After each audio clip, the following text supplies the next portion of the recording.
Este ano marcamos os 75 anos da fundação da Nova China. 1º de outubro é o Dia Nacional da República Popular da China e a gente vai ouvir de especialistas opiniões sobre o desenvolvimento da China nesse período. Nessa entrevista, nós vamos conversar sobre a contribuição da China para a paz mundial, iniciativas como a do Cinturão e da Rota e também governança internacional. Conosco, o professor Vitor Barbosa. Ele que é bacharel em Relações Internacionais, mestre em Ciência Política e doutorando do Programa de Pós-Graduação de Ciência Política da Universidade Federal de Pernambuco. É pesquisador associado da Coordenadoria de Estudos da Ásia, da UFPE, e professor de Relações Internacionais da Faculdade Damas, no Recife. A República Popular da China, desde a fundação em 1949 até hoje, tem aumentado significativamente sua influência internacional no mundo. Quais são os pontos mais relevantes que o senhor observa que podem demonstrar essa influência chinesa? O maior exemplo é a economia chinesa, onde as raízes da economia chinesa conseguem chegar. Você não consegue chegar no mercado hoje e não encontrar um produto chinês, você não consegue fazer uma compra online e não se deparar com alguma expressão da economia chinesa. E é através dessa expressão econômica que a gente está observando a presença política da China também se desdobrando.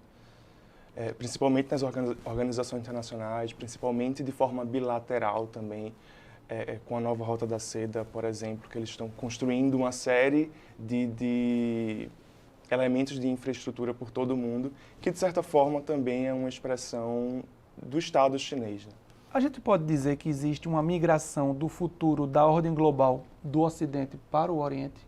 Não necessariamente uma migração, mas a gente pode falar de uma balança de poder mais equilibrada, no sentido de a gente tinha uma expressão do Ocidente muito forte, uma força, um peso muito maior, e agora com a China liderando esse movimento, a gente tem esse balanceamento, digamos assim, polos de poder distintos. Então você atribui isso realmente a um papel grande da China nesse Sim, não só por causa da força econômica, mas também de uma vontade política de balancear o sistema internacional. E qual é a contribuição e a participação da China nessa governança global?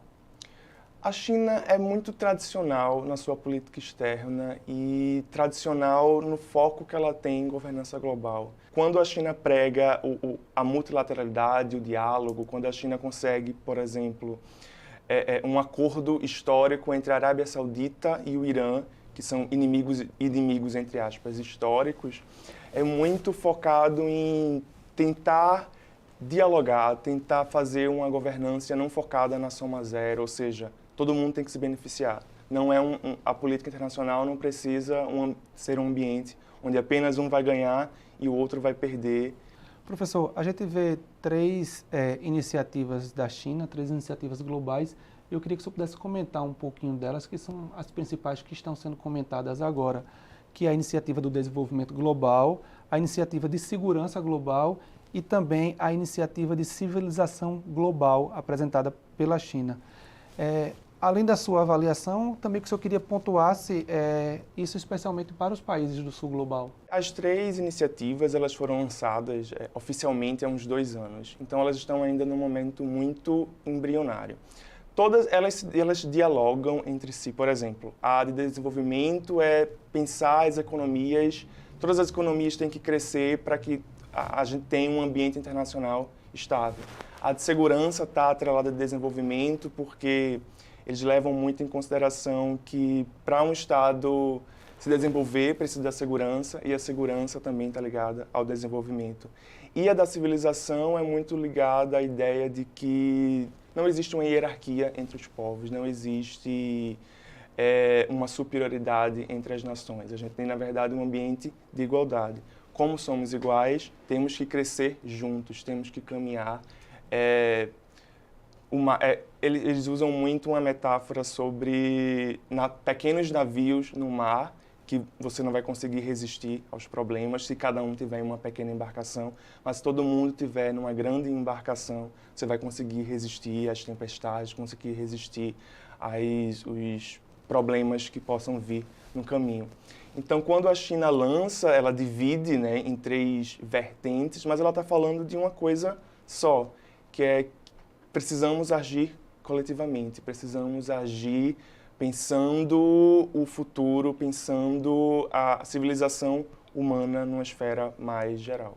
E esse coletivamente seria dividir pobrezas ou dividir riquezas? Dividir riquezas. Por exemplo, a China ainda está focando muito na África nesses três aspectos. A China vem desde os anos 2000, quando elas construíram o FOCAC, que é o Fórum de Cooperação entre a China e a África. Desde então, assim, a cada 3 anos, eles se reúnem, compartilham informações, estabelecem projetos, metas, falam o que foi realizado nesse processo. Então, assim, nesse sentido, desde os anos 2000 até hoje, eles vêm aprofundando a relação.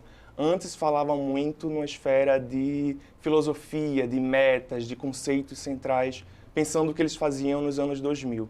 Hoje, a China e a África está focando em economia digital, está focando em melhorar os aspectos econômicos, em implementar um sistema industrial na África, implementar uma série de tecnologias para os países africanos. Então, quando a gente está pensando hoje, como eu disse, essas iniciativas estão numa fase embrionária. Então, a gente ainda está no momento de falar de conceitos centrais, de tentar fazer ecoar o discurso dessas iniciativas. Então, daqui a uns 10 anos, provavelmente, a gente já vai ver as expressões disso em termos materiais, que é o compartilhamento dessas tecnologias, é o compartilhamento das capacidades militares, falando de segurança, das capacidades econômicas, das capacidades culturais, pensando em comunicação, que a China tem um grande potencial. Então, assim, é compartilhar riquezas, é compartilhar conhecimento, é transferir tecnologias, pensar juntos soluções. E como é que o senhor avalia a iniciativa da Rota e da Seda como contribuição para a ideia desse conceito de comunidade de futuro compartilhado que foi proposta pelo presidente Xi Jinping?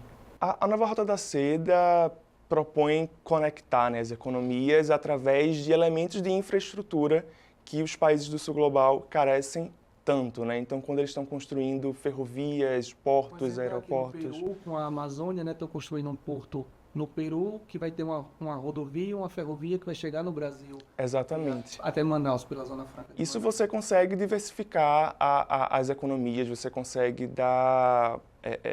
tornar o mercado muito mais frutífero do que antes. E qual a grande questão e por que a China se demonstra tão importante nesse elemento?